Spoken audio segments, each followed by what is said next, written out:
이게 근데 어떻게 된 일이에요? 제가 99일 만에. 혹시 기억하시는지 모르겠지만, 이 후보 단일화에 대한 이제 논의가 나왔을 때, 품격 시대에도 그런 얘기를 했는데, 이거는, 지금 단일화 문제가 아니라 그들이 자유한국당에 복당하기 위한 명분 만들기. 그렇게 얘기했죠. 예. 네. 기억나시죠? 예, 기억나요. 안 나도 난다고 그래야지. 네, 그렇게 해서 지금 이제 그분들이 이런 살 길을 찾아가신 거고, 거기에 지금 잘 뛰고 있는 후보 등에 칼을 꽂고 간 거죠. 예. 그래서 제가 저런 비유를 드렸었는데, 이 바른정당 의원들한테 있는 선택지가 난파선에서 탈출선을 타는데 이 탈출선이 다시 난파할 것 같다.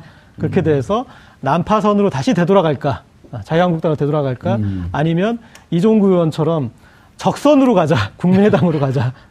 그리고 유승민 후보와 함께 완주하고 무인도에 한번 내려보자. 그래서 이제 어떤 세상이 펼쳐질지 한번 보자. 이렇게 이제 세 가지 선택지. 정말 그 하나도 답이 될 것 같지 않은 세 가지 선택지가 있다고 했는데 그중에 난파선으로 되돌아가는 그 선택지를 13분이, 특히 이제 또 한 분 더 하실 텐데 14명이 택한 거죠. 예. 최주명 교수님. 예. 우리말에 이런 말이 있잖아. 이제 뭐 종교적 그 배경도 좀 있는 얘기인데. 적선은 못할 망정 쪽방 깨지 마라. 네, 그렇죠. 밥 좀 주세요, 밥 좀 주세요. 그러면 그것도 아주 심성 고약한 분이 어디서 이 구걸질을 하냐면서 쪽방 팍 깨버리거든요. 그렇죠. 쪽방만 깨는 게 아니라 두들겨 패기까지예요. 그렇죠. 지금 유승민 후보가 급격이 된 거예요. 그러니까요. 열심히 선거운동하는데 쪽방 깨고 두들겨 맞기까지 했어요. 근데 거기에 일익을 한 분이 저는 홍준표 후보라고 생각을 해요. 홍준표 후보가 어제 만나셨잖아요. 저분들을.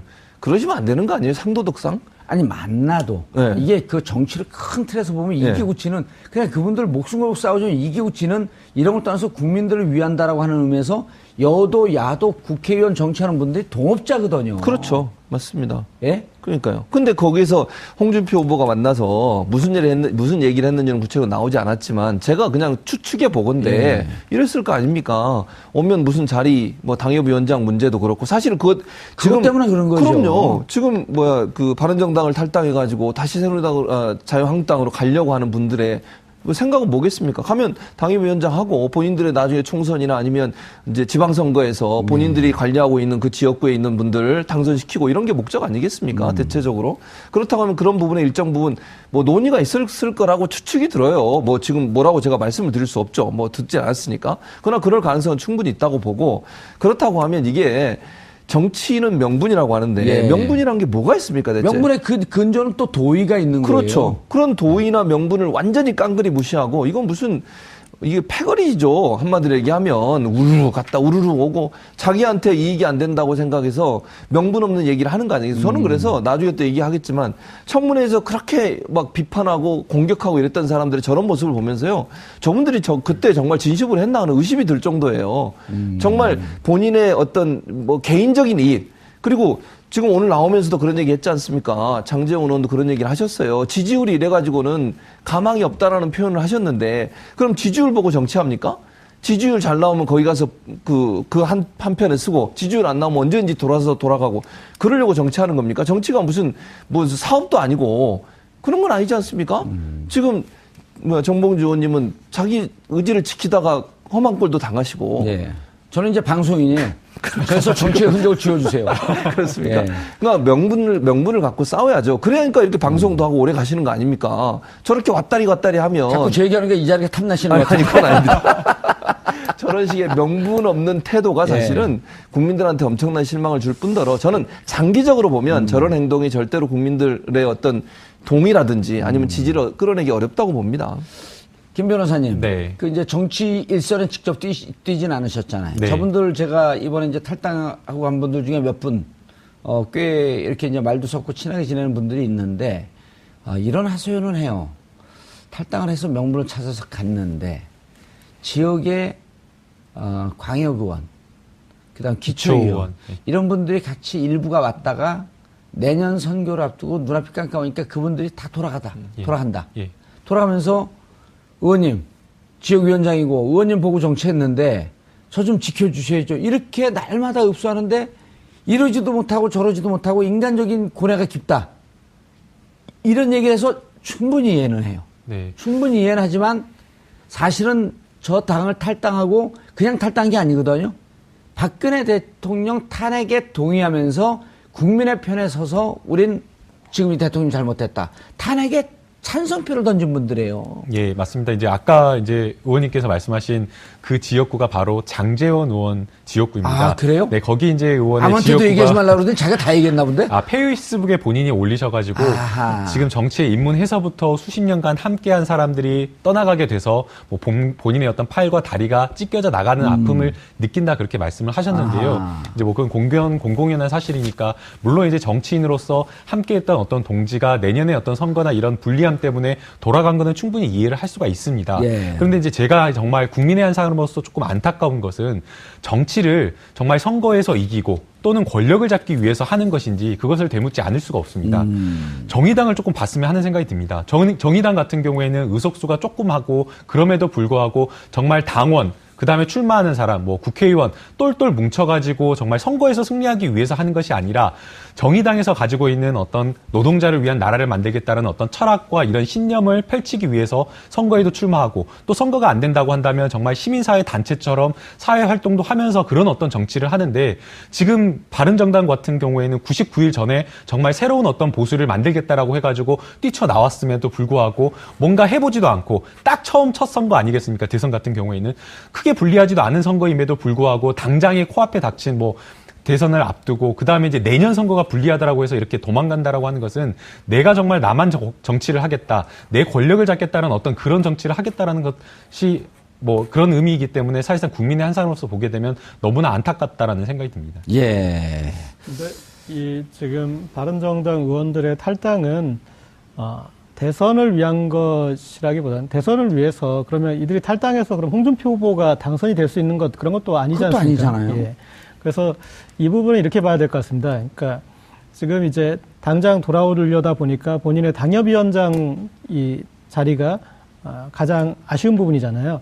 그런데 거기에 얘기를 하는 협상 대상이 지금 후보인 홍준표 후보가 되고 있습니다. 이건 무슨 얘기냐면 홍준표 후보는 이번 대선을 통해서 야당 당수로서 그러니까요. 예, 이제 그리고 본인이 지금 나타내고 있는 것도 제가 저만한 야당 당수가 없습니다. 대통령감이라고 본인을 얘기하고 있는 게 아니에요. 저런 거친 말과 그런 공격은 내가 대통령이 되겠습니다. 이걸 보여주는 게 아니라 제가 야당 당수를 해야 됩니다.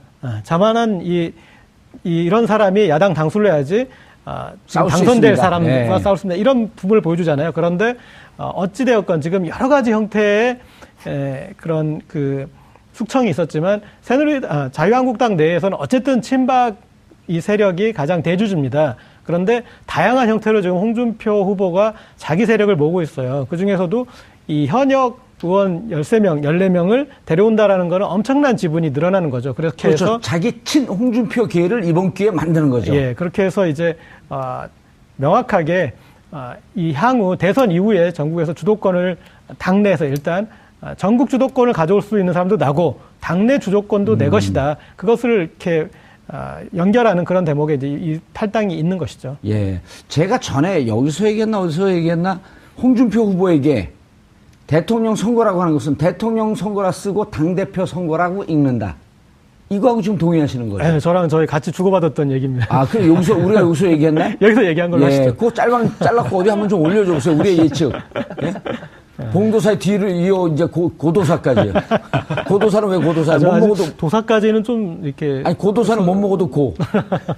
높이 있는 도사, 고도사. 네. 예. 그래서 이제 어떤 그 보수 세력의 재편이라는 그런 측면에서 봐줘야 될 것 같고요. 왜냐하면 홍준표 후보 사실은 지금 전까지는 박근혜 대통령 탄핵에 반대하고 박근혜 대통령 구속에 반대하는 15, 20%의 그 여론도 못 주워먹는 후보였어요. 근데 이런 식으로 대선이 끝났다면 홍준표 후보가 뒤에 당권을 얘기하거나 뭐 그렇죠. 그런 차원이 안 되는데 지금 여기에 플러스 알파까지 할 수 있는 국면이 됐습니다. 그리고 나갔던 의원들까지 끌어들어와서 그렇다면은 우리가 이제 제2의 이회창 그런 그 행보로 충분히 예상할 수 있는 측면이 있을 것 같습니다. 예. 최 교수님, 예. 종교적 성직자 뭐 이런 걸 떠나서, 예. 우리 바로 요 일부에 이제 지지율 갖고도 얘기했는데, 설거지 논란. 그거는 이제 뭐 본인의 또 약간 고루한 남존 여비 사상이 잔재가 남아 있다고 얘기하면 예. 뭐 이해할 수는 없지만 그러려냐고 넘어갈 수 있지만 예. 돼지 흑문제라고 하는 것은 제가 전에도 말씀드렸지만 돼지 흑문제 20대 초반 때 사건이 아니고 예. 그 책을 2005년 삼선 의원 때 쓴 거거든요. 그렇죠. 예. 그럼 그때 어렸을 때 잘못했다라고 사람들이 거기에 착각을 하기 마련인데 예. 기실 나이 50이 넘어서 삼선 의원의 사회적 지위가 있을 때 그걸 아무 거리낌 없이 책을 쓴 거예요. 그렇죠. 예. 부끄러워하는데 사실은 지난번에 말씀하셨잖아요. 최진봉 교수께서 예, 예, 예. 부끄러워하는 게 아니라 이게 당당하게 자랑하는 그렇죠. 거다. 예, 맞습니다. 이런데 지지율을 보내고. 예. 근데 이제 그 보수가 정말 그 유승민 후보 이런 분들 보면서 아 보수가 정말 새로워질 수 있겠구나. 예. 이런 가능성도 좀 본 거 아니에요? 그랬었죠. 유승민 후보 사드 갖고 막 강력하게 얘기하다가 트럼프 한 방 훅 갔잖아요. 예, 그랬죠. 돈 내라 그러니까. 예. 그래서 이제 사드 주장도 못 해요. 예. 그럼 보수가 새로 태어날 수 있는 희망이 생긴 건데 그거를 그렇죠. 다 그냥 문까지 다 때려 부시고 그러니까요. 간 거란 말이에요. 예. 그러니까 보수가 변화할 수 있는 기회가 사실 유승민과 바른정당을 통해서 가능성을 조금 봤었는데 예. 그것마저도 싹이 잘린 거죠. 그런데 거기에 일조한 것은 물론 홍준표 후보도 나쁘지만 홍준표 후보뿐만 아니라 바른정당에서 지금 탈당해서 나온 분들 예. 저는 그분들이 일조를 했다고 봐요. 개인의 어떤 이익, 지금 고 기자님 말씀하셨던 여러 가지 개인의 어떤 이익 때문에 또 홍준표 후보의 정치적 어떤 확장성을 키워주는 하나의 도구로 활용된 거 아니겠습니까? 아니 권성동 위원장 같은 경우는 그 예. 헌재에 가서 예. 박근혜 대통령 탄핵이 된다라고 하면서 그랬죠. 자기가 검사의 지위에서 예. 그렇게 열심히 하던 했던 분이 사람이 지금 홍준표 후보가 뭐라고 얘기했습니까? 마치 그 당선되면 박근혜 전 대통령을 풀어줄 것처럼 막 얘기를 하고 다녀요, 지금도. 그리고 무슨 죄가 있냐? 자기가 볼 때는 죄가 없다. 이런 식의 발언도 하고 다니시거든요. 그러면 지금 바른정당 의원들이 그 전에 국회 청문회에서 했던 얘기들 또는 뭐 권성동 위원장 그때 당시에 이제 법사위원장이죠. 예, 법사위원장이 그걸 소추위원장. 했던 소추위원장. 그런 행동들이 다 뭐냐는 거예요, 대체. 그때는 무슨 가치가 있어서 거기에 그렇게 열심히 했고 지금은 왜 헌신짝 버리듯이 그렇게 버리고 자기의 실리를 찾아서 쫓아가느냐. 그러니까 정치인들이 욕을 먹는 거 아니겠습니까? 감옥에 가더라도 소신을 지키는 정모 의원처럼 해야지. 예, 전 방송인입니다. 그러니까 그렇게 해야 되는 거 아니에요? 예. 본인한테 이익이 된다고 해서 그걸 다 받고 본인한테 쓰면 뱉어버리는 그게 무슨 소신 있는 정치인입니까? 그러면서 얘기하기를 마치 친박 청산이 된 것처럼 얘기하고 나갔어요. 오늘 발표한 거 보면요. 황인철 의원이 그렇게 얘기했어요. 본인이 얘기하는 친박 청산 다 이루어진 것처럼 얘기를 했거든요. 아니거든요. 무슨 친박 청산이 이루어졌습니까 지금? 서초는 그대로 있잖아요. 그러니까요. 그리고 고 기자님 아까 얘기했잖아요. 최대 지분은 친박이 갖고 있다고 지금도. 그렇죠. 자유한국당에. 그런 상황에서 명분이 없는 거 아니고 본인들이 뭐라 그랬습니까? 바른정당이 자유한국당과 합치기 위해서는 친박 청산이라는 게 먼저 전제돼야 된다라고 얘기를 했었어요. 그런데 그 전제 조건이나 명분이 하나도 바뀐 게 없는데 친박 청산은 박근혜 대통령 구속된 거로 끝났다는 거예요? 그러니까 말이 안 되는 그건 아니죠. 친박 청산이 끝난 게 거기에 지금 조원진 의원이든 뭐 이런 분들 있잖아요. 김진태 의원이든 이런 분들 있지 않습니까? 예. 태극기 집회 나와서 그렇게 탄핵이 잘못됐다고 헌법재판소에 있는 재판관들을 비판하고 그런 식으로 했던 사람들이 아직도 존재하고 있는데 그런 정당에 두 손 들고 그냥 들어가는 게 과연 이게 정당하냐. 그리고 본인들이 그전에 했던 모든 말과 행동들을 그럼 우리가 진실하게 받아들일 수 있겠느냐 하는 부분에서 크게 한번 반성해 보셔야 한다고 생각합니다. 예. 김남국 변호사님. 예. 이제 세 가지 이유 중에 하나일 거 아니냐. 낮은 지지율 유승민 후보의 예. 그다음에 내년 지방선거 아까 얘기했었죠 네. 우리가. 그다음에 이제 선거 자금 문제. 이렇게 되면 10% 못 내게 되면은 결국 선거 비용 반도 보전을 못 받고 당은 파산하는 거 아니냐. 네. 신문이나 네티즌 뭐 여론에 보게 되면 사실상 소신을 지키지 못한 바른정당 의원을 굉장히 강도 높게 비판을 합니다. 예. 사실 지금 저희도 그러고 있고요. 근데 1차적으로 물론 이제 본인의 어떤 신념이나 가치를 지키지 못한 바른정당 의원들이 책임을 지는 게 맞지만 예. 또 한편으로 생각하면 2차적으로는 바른정당을 지지하지 않고 여전히 자유한국당을 지지하고 있는 국민들도 사실은 좀 문제가 있다라고 생각이 됩니다. 그러니까 제가 아까 어떻게 돼지국 문제가 나왔는데 지지율이 이렇게 올라갈 수가 있냐. 예, 지금 자유한국당 같은 경우에는 사실상 박근혜 전 대통령 탄핵도 문제가 있다라고 이야기를 하고 있습니다. 유죄 입증, 그러니까 입증이 하나도 되지 않는 것 가지고 탄핵을 했다라고 이야기를 하고 있고 심지어 자유한국당에서 이야기하고 있는 삼적이라고 하는 그 적폐가 뭔지 아십니까? 삼적이라고 이야기하는 게 바로 전교조, 강성귀족노조, 종북 세력이라고 이렇게까지 지금도 이야기를 하고 있는 게 바로 자유한국당입니다. 그럼에도 불구하고 국민들이 바른정당이 아니라 정말 새로운 보수로 하겠다는 바른정당을 지지하는 것이 아니라 자유한국당을 지지하는 것은 저는 이것은 정말 국민들도 약간 문제가 있다고 생각이 됩니다. 정말 깨어나가지고 새롭게 뭔가 대한민국을 바꾸겠다. 보수라고 한다는 가치, 당연히 중요한 가치입니다. 그렇다고 한다면 어떤 새로운 어떤 가치라든지 그런 것들을 지지할 수 있는 그런 어떤 보수를 지지해야 되는데 반성을 전혀 하지 않고 있는 자유한국당을 지지하는 어떤 그런 국민들. 그렇기 때문에 지금 바른정당의 의원들이 어쩔 수 없이 갖게 된 측면도 있기 때문에 국민들도 역시 비판받아야 된다고 생각이 됩니다. 지금 바른정당 예. 국민들 비판받아야 마땅한다는데 가슴이 좀 아팠어요. 예. 저도 좀 바라봐 주세요. 국민만 바라보지 말고. 아니 원샷으로 잡으면 돼 혼자 얘기하고 있어요. 지금 이 바른정당 이 복당사 그러니까 자유한국당 복당을 보면서 저는 이제 두 가지 측면을 좀 약간 고려해야 될 것 같습니다. 우리 자막에도 비유승민계로 나오고 지금 언론 보도에 그러니까 비유승민계 나오는데 사실 김무성계라고 해야지 저는 맞는 표현인 것 같고요. 여기서 비유승민계라고 얘기를 하려면 지금 바른정당에서 경선을 했던 후보 남경필 후보나 그런 측이 아마 비유승민계 정도로 얘기를 남경필은 유승민계가 됐어요. 이제. 이렇게 얘기를 해야 되겠죠. 그런데 명확하게 김무성계인데 아마 기자들이 오래 출입하다 보면 가장 오래 출입해서 익숙한 김무성계의 그런 부탁을 거절하기 힘들었을 겁니다. 그래서 그냥 비유승민계로 표현을 바꿔준 것 같은데 명확하게 지금 김무성계로 부르는 게 맞고요. 그 다음에 두 번째는 우리가 2002년도에 후단협 사태 기억하실 겁니다. 그렇죠. 노무현 대통령 후보 만들어 놓고 그때 막 흔들던 당내 세력들. 2002년. 그 후단협 의원들 중에 정치적으로 복권하신 분이 있으신가요? 없어요. 제가 어디 가서 얘기했는데 그 방송 들었나 보죠? 열심히 듣고 있습니다. 자, 후단협이라고 하면 사람들이 잘 모르는데 설명 좀 하고 넘어가시죠. 네. 2002년도에 이제 노무현 대통령이 후보가 됐지만 그 뒤에 치렀던 지방선거에서 참패를 하면서 그것에 대한 어떤 일종의 이제 책임도 묻고 그리고 이 일부의 의원들이 정몽준 후보와 단일화를 해야 된다. 이제 그런 식으로 얘기를 하면서 그 중에 몇은 이제 일부는 또 정몽준 후보에 가기도 하고 어쨌든 그런 이제 탈당도 하고 이제 그런 후보 흔들기가 있었는데 그분들에게 국민들이 정치적으로 그 뒤에 재생의 기회를 주지 않았습니다. 복권의 기회를 국민들이 부여하지 않았습니다. 네, 그렇죠. 지금 이제 이분들은 정말 홍준표 후보 한 명 바라보고 정말 무리수를 둔 거거든요. 그러니까 이분들이 사실은 후단협보다도 제가 봤을 때는 조금 못한 게 후보 단일화를 위한 최소한의 노력을 했어야 돼요. 그런데 후보 단일화에 대해서 유승민 후보와 이제 바른정당의 입장은 일종의 여론조사 방식 그리고 그 여론조사의 문항은 이를테면은 2002년도에 이제 단일화 여론조사 비슷한 누가 이 보수 후보로 누가 더 적합한 후보, 적합도 조사를 하자는 그런 입장들이 있었는데 그런 것들을 그냥 다 깡그리 무시하고 그냥 백기투항을 해버린 거잖아요. 이것은 그렇죠. 지금 이 홍준표 후보가 유승민 후보에게 막말 세례를 하고 있는데 그 가랑이 사이로 기어 들어간 거라고 저는 봐요.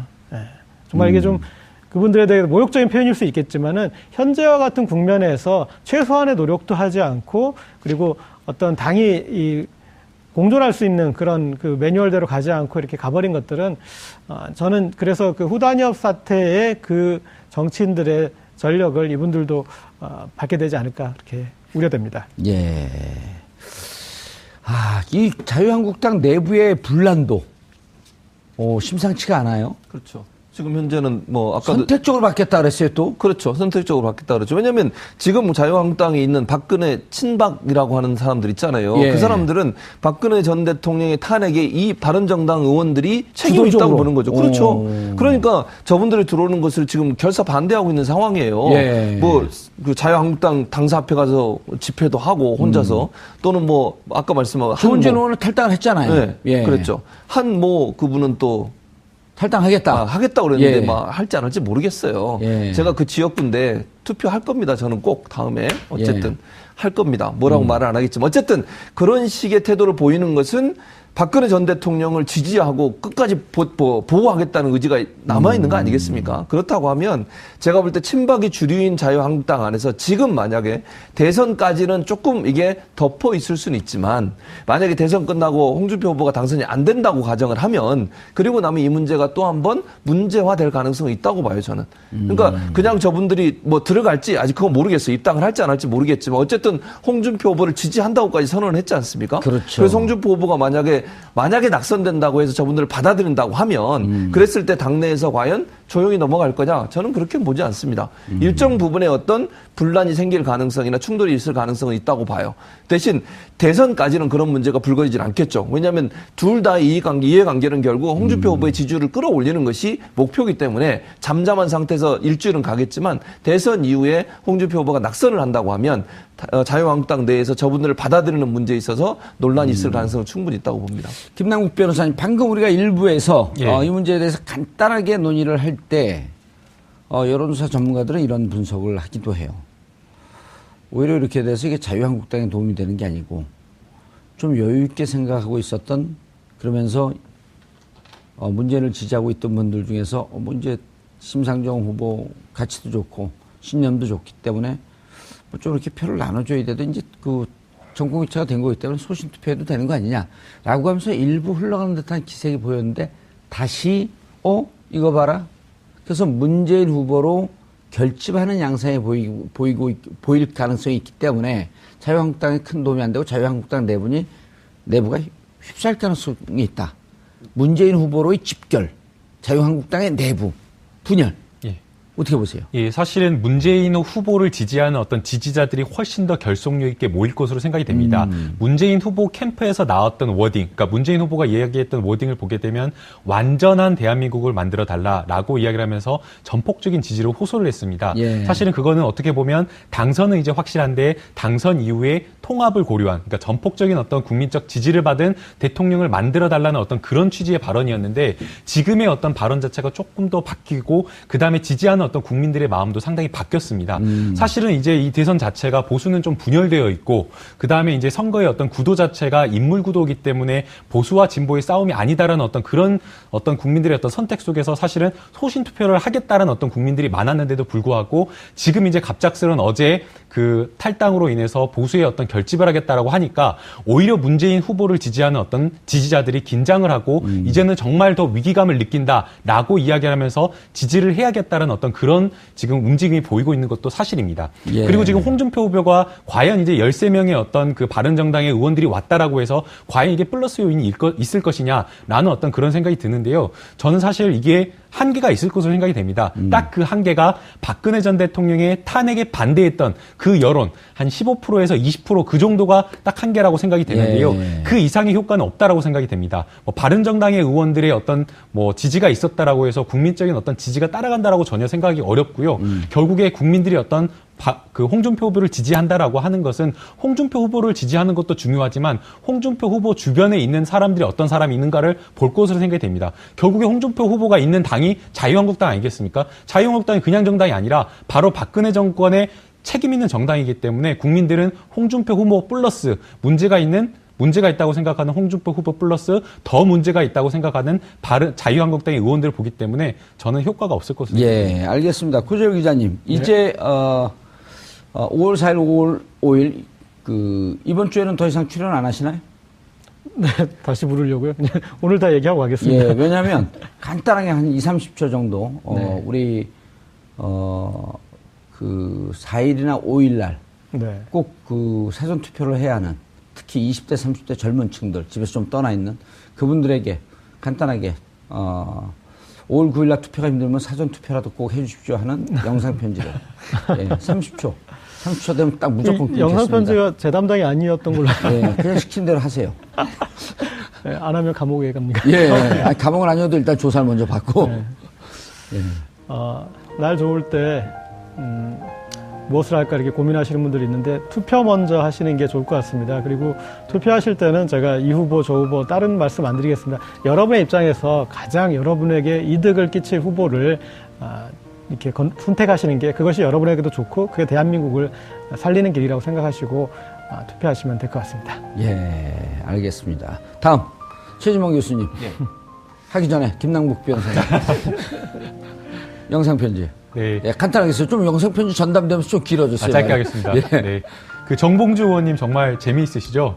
그리고 성격도 좋으시고 존경할 만한 분입니다. 이 정치 재미있게 해주시는데 많이 이제 정치가 재미있고 관심이 없는 것처럼 생각을 하셨는데 조금만 들여다보고 생각해보면 정말 재미있습니다. 그리고 정말 재미있다고 바로 느끼는 그 순간이 투표를 하는 순간입니다. 다음 주에 뭐 여러 가지 바쁜 일 있겠지만 잊지 말고 꼭 투표하셨으면 좋겠습니다. 이번 주 사전 투표 4일 5일이요. 4일 5일 맞습니다. 예. 서울로 이제 대학 다니신 분들도 많은데요. 사전 투표도 있으니까 편하게 신분증만 들고 가시면 자유롭게 하실 수 있습니다. 꼭 잊지 마십시오. 예, 알겠습니다. 좀 세련돼졌어요, 이제. 영상편 집에서 연습하시나요? 아니요. 예. 아니야? 아니요. 자, 최진봉 교수님. 예. 예. 그 사전 투표. 예, 사전 투표. 예. 저도 사전 투표 하려고 그럽니다. 왜냐면 이제 투표 날은 방송을 해야 되기 때문에. 그 미국에서 let your voice heard라는 얘기가 있습니다. 너의 목소리가 들리게 해라. 그러니까 여러분의 그 귀중한 한 표가 사실은 세상을 바꾸고 정치를 바꾸고 우리나라를 바로 세울 수 있습니다.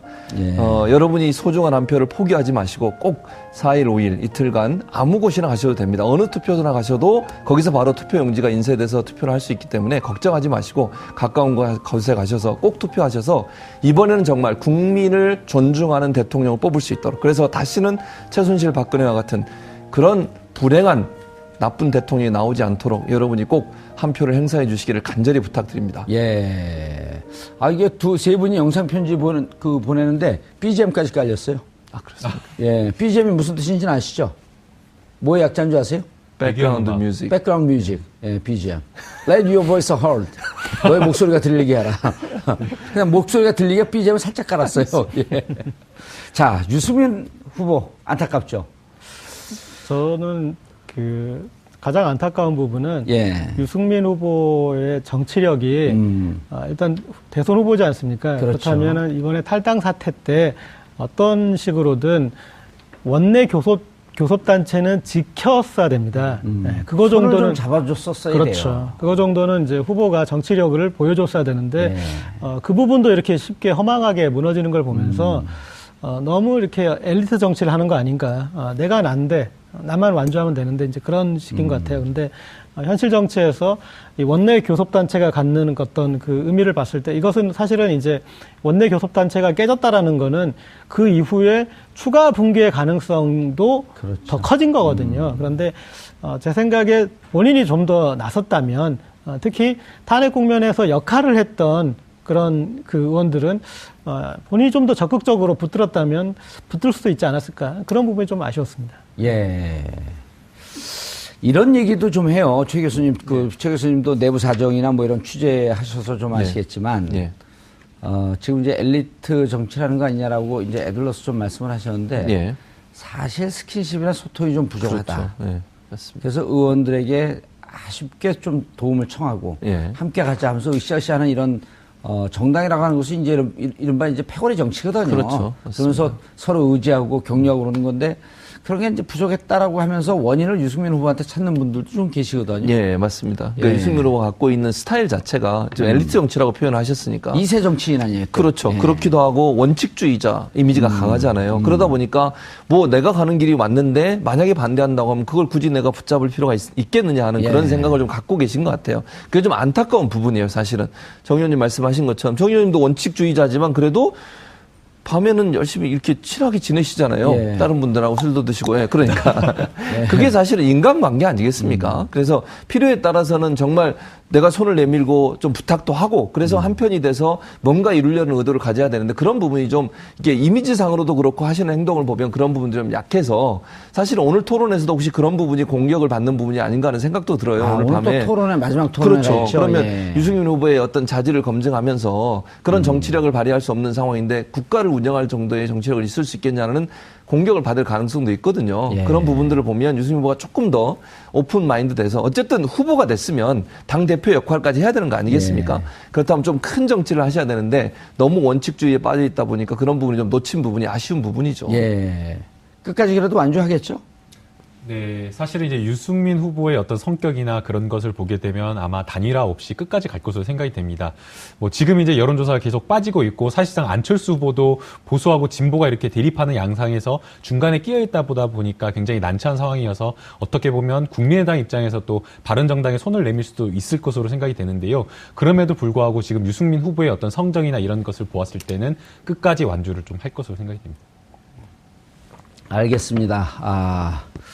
바른정당 의원들의 탈당 사태는 우리 정치에 어찌 보면 저급한 현실을 보여주고 있는 것 같습니다. 본인이 진보적인 성향 혹은 보수적인 성향을 떠나서 새누리당이 갈라지면서 그리고 많은 박근혜 대통령을 지지했던 의원들이 박근혜 대통령 탄핵으로 돌아서는 모습을 보면서 국민들은 적잖게 대한민국 정치에 희망을 가진 것도 사실입니다. 그리고 진보와 보수가 양날개로 날아야 된다라고 하는 믿음도 가졌던 것도 사실입니다. 그런데 새로운 보수의 희망을 표방하던 바른정당이 한 축이 무너졌습니다. 전 개인적으로 심상정 후보처럼 유승민 화이팅이라고 하는 말까지 외칠 수는 없지만 그래도 21세기를 맞이하는 대한민국 새로운 보수가 끝까지 지켜주는 그런 용기를 발휘해 줬으면 하는 바람입니다. 이게 근데 어떻게 된 일이에요? 제가 99일 만에. 혹시 기억하시는지 모르겠지만 이 후보 단일화에 대한 이제 논의가 나왔을 때 품격 시대에도 그런 얘기를 했는데 이거는 지금 단일화 문제가 아니라 그들이 자유한국당에 복당하기 위한 명분 만들기. 그렇게 얘기했죠. 예. 네. 기억나시죠? 예, 기억나요. 안 나도 난다고 그래야지. 네, 그렇게 해서 지금 이제 그분들이 이런 살 길을 찾아가신 거고 거기에 지금 잘 뛰고 있는 후보 등에 칼을 꽂고 간 거죠. 예. 그래서 제가 저런 비유를 드렸었는데 이 바른정당 의원들한테 있는 선택지가 난파선에서 탈출선을 타는데 이 탈출선이 다시 난파할 것 같다. 그렇게 돼서 난파선으로 다시 되돌아갈까? 자유한국당으로 되돌아갈까? 아니면 이종구 의원처럼 적선으로 가자. 국민의당으로 가자. 그리고 유승민 후보와 함께 완주하고 무인도에 한번 내려보자. 그래서 이제 어떤 세상이 펼쳐질지 한번 보자. 이렇게 이제 세 가지 선택지. 정말 그 하나도 답이 될 것 같지 않은 세 가지 선택지가 있다고 했는데 그 중에 난파선으로 되돌아가는 그 선택지를 13분이, 특히 이제 또 한 분 더 하실 텐데 14명이 이제 택한 거죠. 예. 최주봉 교수님. 예. 우리말에 이런 말이 있잖아. 이제 뭐 종교적 그 배경도 좀 있는 얘기인데. 적선은 못할 망정 쪽방 깨지 마라. 프리죠. 한마디로 얘기하면 우르르 갔다 우르르 오고 자기한테 이익이 안 된다고 생각해서 명분 없는 얘기를 하는 거 아니에요. 저는 그래서 나중에 또 얘기하겠지만 청문회에서 그렇게 막 비판하고 공격하고 이랬던 사람들이 저런 모습을 보면서요. 저분들이 그때 정말 진심으로 했나 하는 의심이 들 정도예요. 정말 본인의 어떤 뭐 개인적인 이익 그리고 지금 오늘 나오면서도 그런 얘기 했지 않습니까? 장제원 의원도 그런 얘기를 하셨어요. 지지율이 이래가지고는 가망이 없다라는 표현을 하셨는데 그럼 지지율 보고 정치합니까? 지지율 잘 나오면 거기 가서 한 편에 쓰고 지지율 안 나오면 언제든지 돌아가고 그러려고 정치하는 겁니까? 정치가 무슨 사업도 아니고 그런 건 아니지 않습니까? 지금 정봉주 의원님은 자기 의지를 지키다가 험한 꼴도 당하시고. 예. 저는 이제 방송인이에요. 그래서 정치의 흔적을 지워주세요. 그렇습니까? 예. 그러니까 명분을 갖고 싸워야죠. 그러니까 이렇게 방송도 하고 오래 가시는 거 아닙니까? 저렇게 왔다리 갔다리 하면. 자꾸 제 얘기하는 게 이 자리가 탐나시는 거 아니, 같아요. 그건 아닙니다. 저런 식의 명분 없는 태도가 사실은 국민들한테 엄청난 실망을 줄 뿐더러 저는 장기적으로 보면 저런 행동이 절대로 국민들의 어떤 동의라든지 아니면 지지를 끌어내기 어렵다고 봅니다. 김 변호사님, 네. 그 이제 정치 일선에 직접 뛰진 않으셨잖아요. 네. 저분들 제가 이번에 이제 탈당하고 간 분들 중에 몇 분, 꽤 이렇게 이제 말도 섞고 친하게 지내는 분들이 있는데, 이런 하소연을 해요. 탈당을 해서 명분을 찾아서 갔는데, 지역에 선거에서 승리하기 위해서 하는 것이 아니라 정의당에서 가지고 있는 어떤 노동자를 위한 나라를 만들겠다는 어떤 철학과 이런 신념을 펼치기 위해서 선거에도 출마하고 또 선거가 안 된다고 한다면 정말 시민사회 단체처럼 사회 활동도 하면서 그런 어떤 정치를 하는데 지금 바른정당 같은 경우에는 99일 전에 정말 새로운 어떤 보수를 만들겠다라고 해가지고 뛰쳐나왔음에도 불구하고 뭔가 해보지도 않고 딱 처음 첫 선거 아니겠습니까? 대선 같은 경우에는 크게 불리하지도 않은 선거임에도 불구하고 당장에 코앞에 닥친 뭐 대선을 앞두고 그다음에 이제 내년 선거가 불리하다라고 해서 이렇게 도망간다라고 하는 것은 내가 정말 나만 정치를 하겠다, 내 권력을 잡겠다는 어떤 그런 정치를 하겠다라는 것이 뭐 그런 의미이기 때문에 사실상 국민의 한 사람으로서 보게 되면 너무나 안타깝다라는 생각이 듭니다. 예. 근데 이 지금 바른정당 의원들의 탈당은 대선을 위한 것이라기보다는 대선을 위해서 그러면 이들이 탈당해서 그럼 홍준표 후보가 당선이 될 수 있는 것 그런 것도 아니지 그것도 않습니까? 아니잖아요. 예. 그래서 이 부분은 이렇게 봐야 될 것 같습니다. 그러니까 지금 이제 당장 돌아오려다 보니까 본인의 당협위원장 이 자리가 가장 아쉬운 부분이잖아요. 그런데 거기에 얘기를 하는 협상 대상이 지금 후보인 홍준표 후보가 되고 있습니다. 이건 무슨 얘기냐면 홍준표 후보는 이번 대선을 통해서 야당 당수로서 그러니까요. 예, 이제 그리고 본인이 지금 나타내고 있는 것도 제가 저만한 야당 당수가 없습니다. 대통령감이라고 본인을 얘기하고 있는 게 아니에요. 저런 거친 말과 네, 그렇죠. 밥 좀 주세요, 밥 좀 주세요. 그러면 그것도 아주 심성 고약한 분이 어디서 이 구걸질을 하냐면서 네. 쪽박 팍 깨버리거든요. 그렇죠. 쪽박만 깨는 게 아니라 두들겨 패기까지 해요. 그렇죠. 지금 유승민 후보가 급격이 된 거예요. 그러니까요. 열심히 선거운동하는데 쪽박 깨고 두들겨 맞기까지 네. 했어요. 근데 거기에 일익을 한 분이 저는 홍준표 후보라고 생각을 해요. 예. 홍준표 후보가 어제 만나셨잖아요. 저분들을. 그러시면 안 되는 거 아니에요? 상도덕상? 아니 만나도 네. 이게 그 정치를 큰 틀에서 보면 이기고 지는 그냥 그분들 목숨 걸고 싸우죠. 이기고 지는 이런 걸 떠나서 국민들을 위한다라고 하는 의미에서 여도 야도 국회의원 정치하는 분들이 동업자거든요. 그렇죠. 맞습니다. 예? 그러니까요. 근데 거기서 홍준표 후보가 만나서 무슨 얘기를 했는지는 구체적으로 나오지 않았지만 제가 그냥 추측해 보건데 이랬을 거 아닙니까? 오면 무슨 자리, 뭐 당협위원장 문제도 그렇고 사실은 그것 때문에 그런 거죠. 그럼요. 지금 그 바른정당을 탈당해가지고 다시 새누리당, 자유한국당으로 가려고 하는 분들의 생각은 뭐겠습니까? 가면 당협위원장 하고 본인들의 나중에 총선이나 아니면 이제 지방선거에서 본인들이 관리하고 있는 그 지역구에 있는 분들을 당선시키고 이런 게 목적 아니겠습니까? 대체적으로. 그렇다고 하면 그런 부분에 일정 부분 뭐 논의가 있을 거라고 추측이 들어요. 뭐 지금 뭐라고 제가 말씀을 드릴 수 없죠. 뭐 듣지 않았으니까. 그러나 그럴 가능성은 충분히 있다고 보고 그렇다고 하면 이게 정치는 명분이라고 하는데 예. 명분이라는 게 뭐가 있습니까 대체? 명분의 근저는 또 도의가 있는 거예요. 그렇죠. 그런 도의나 명분을 완전히 깡그리 무시하고 이건 무슨 이게 패거리. 당협의원, 그다음 기초의원 기초의원. 이런 분들이 같이 일부가 왔다가 내년 선거를 앞두고 눈앞이 깜깜하니까 그분들이 다 돌아간다. 예. 돌아가면서 의원님 지역위원장이고 의원님 보고 정치했는데 저 좀 지켜주셔야죠. 이렇게 날마다 읍수하는데 이러지도 못하고 저러지도 못하고 인간적인 고뇌가 깊다. 이런 얘기를 해서 충분히 이해는 해요. 네. 충분히 이해는 하지만 사실은 저 당을 탈당하고 그냥 탈당한 게 아니거든요.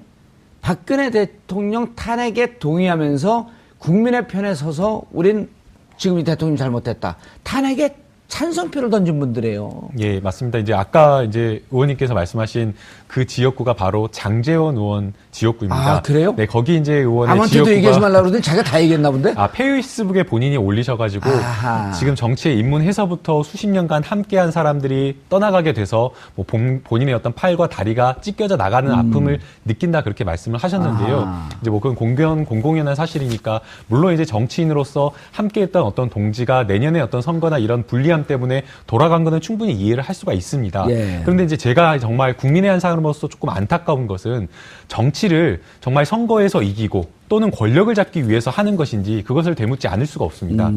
정의당을 조금 봤으면 하는 생각이 듭니다. 정의당 같은 경우에는 의석수가 조금 하고 그럼에도 불구하고 정말 당원, 그다음에 출마하는 사람, 뭐 국회의원 똘똘 뭉쳐가지고 정말